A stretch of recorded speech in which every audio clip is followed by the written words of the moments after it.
আসসালামু আলাইকুম সুপ্রিয় শিক্ষার্থীবৃন্দ, আশা করি আপনারা সবাই ভালো আছেন। আজকে আমরা অ্যানালিটিক অ্যান্ড ভেক্টর জিওমেট্রি সাবজেক্টের চ্যাপ্টার 7-এর টাইপ 3 একটি প্রশ্ন আলোচনা করব ইনশাল্লাহ।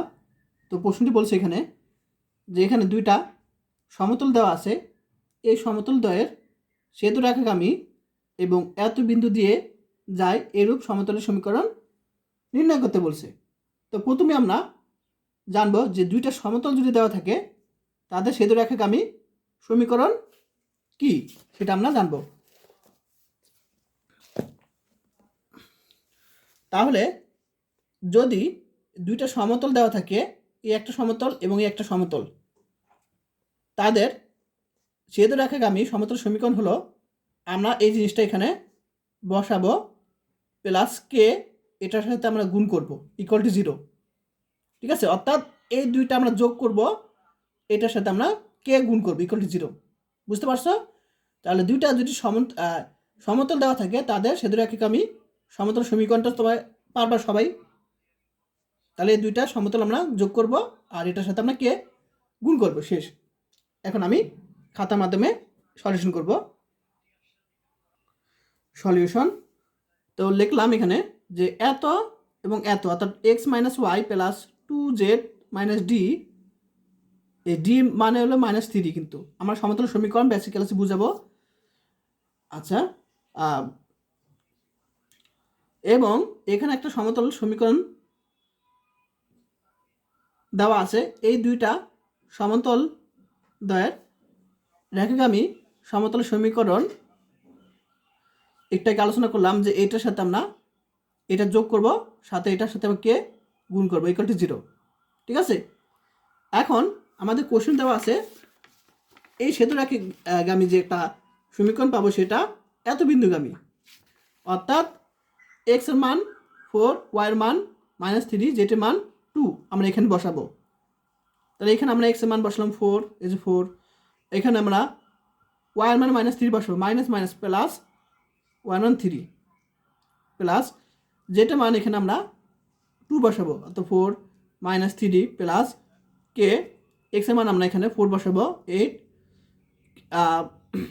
ওয়াই এর মান আমরা -3 বসাবো, মাইনাস মাইনাস প্লাস 3, তারপর আমরা জেড এর মান আমরা 2 বসাবো, অর্থাৎ 6 ইকুয়াল টু 0। আসলে সবাই বুঝতে পারছো? এখন আমরা এখানে আমরা দেখো +3 -3 কাটাকাটি যায়, 4 4 8 প্লাস কে 8 প্লাস 3 অর্থাৎ 11, 11 থেকে 6 বাদ দিলে 5, কে ইকুয়াল টু 0। এখন আমাদের কে এর মানটা লাগবে, কিন্তু এটা আমাদের লক্ষ্য। তাহলে প্রথমে কি করলাম, দুইটা সমতলের সেতু রেখাগামী সমীকরণ বের করলাম। তারপর এটা কি বিন্দুগামী, এই বিন্দুগামী।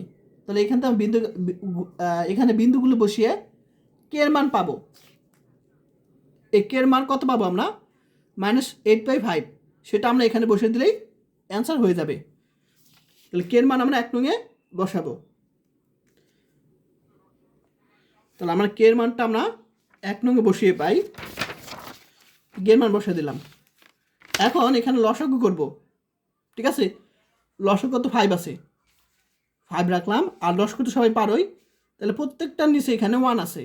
তাহলে আমরা 1 দ্বারা 5কে যদি ভাগ করি সেই 5 পাবো, সেই 5 দ্বারা এই প্রত্যেকটাকে গুণ করলে আমরা এরকম পাবো 5x - 5y প্লাস 5 দিয়ে গুণ করলে কী হবে 10z মাইনাস 5 দিয়ে গুণ করলে কত পাবো, তোমার 15 পাবো। তারপর প্লাস মাইনাসে মাইনাস, এটা নিচে কিন্তু এইটুকু নিচে কিন্তু 5 আছে। তাহলে এই 5 দ্বারা 5 ভাগ করলে 1 থাকবে, 1 আবার এটার সাথে গুণ করলে আমরা কি পাবো, এই জিনিসটাই পাবো, জাস্ট তাই ইকুয়াল টু 0, জাস্ট লসের করছি আমরা। এখন 5 এটার সাথে 0-র সাথে গুণ করলে বাদ, তো 5x - 5y plus 10z minus 15 minus এটার সাথে 2x গুণ করলে 16x, সামনে মাইনাস আছে বেঁকে 2 গেলে প্লাস হয়ে যাবে। এটার সাথে y গুণ করলাম 8y মাইনাস আছে বেঁকে 2 গেলে মাইনাসটা প্লাস হয়ে যাবে। 8 এটার সাথে গুণ করলে কত হবে 3, 3 সাথে 8 গুণ করলে 24, জেড ইকুয়াল 0। এখন আমরা এক্সগুলো একসাথে আনবো, তাহলে 5x মাইনাস 16x অর্থাৎ মাইনাস 11x, ওয়াইগুলো একসাথে আনবো, অর্থাৎ সমতল সমীকরণ আকারে আনবো, কিন্তু আবার ওয়াই একসাথে আনবো। 5 মাইনাস 5y প্লাস 8y, অর্থাৎ আমরা এখানে পাবো 3y পাবো। জেড একসাথে আনবো, প্লাস 10z প্লাস 24z অর্থাৎ প্লাস 34z। এখন মাইনাস এটা কত আছে 15, আর এখানে মাইনাস আর আছে নাই, তো আসে তাই ইকুয়াল 0। এখন এখান থেকে সামনে মাইনাস রাখবো না, তো প্রত্যেকটা জায়গাতে -1 কমন নিব, তাহলে অবশ্যই চিহ্ন পরিবর্তন হয়ে যাবে, যেহেতু -1 কমন নেই, plus minus plus minus minus plus হয়ে যাবে। -1 0 দ্বারা ভাগ করলেই বাদ হয়ে যাবে, অর্থাৎ এটুক থাকবে ইকুয়াল 0। এই নির্ণয় সমতল সমীকরণ। আশা করি সবাই বুঝতে পারছো। আর আমরা জানি সমতল সমীকরণ কী থাকে, A X plus B Y plus C Z plus D equal to 0, এরকম আকার। তাহলে A X plus Y B Y plus C Z plus D equal to 0, এ আকারে কিন্তু আছে। এই নির্ণয় সমতল সমীকরণ। আশা করি সবাই বুঝতে পারছো। তো ক্লাসটা বুঝতে পারছো কিনা তা আমার কমেন্ট করে জানাও ক্লাসটা কেমন লাগলো। আর যারা এখনও ইউটিউব চ্যানেলটি সাবস্ক্রাইব করে নাই তারা সাবস্ক্রাইব করে দিও। আর যারা কোর্স করতে চাও তারা এই হোয়াটসঅ্যাপে আমাকে মেসেজ দিবে, সব কিছু সাজানো আছে কোর্সে।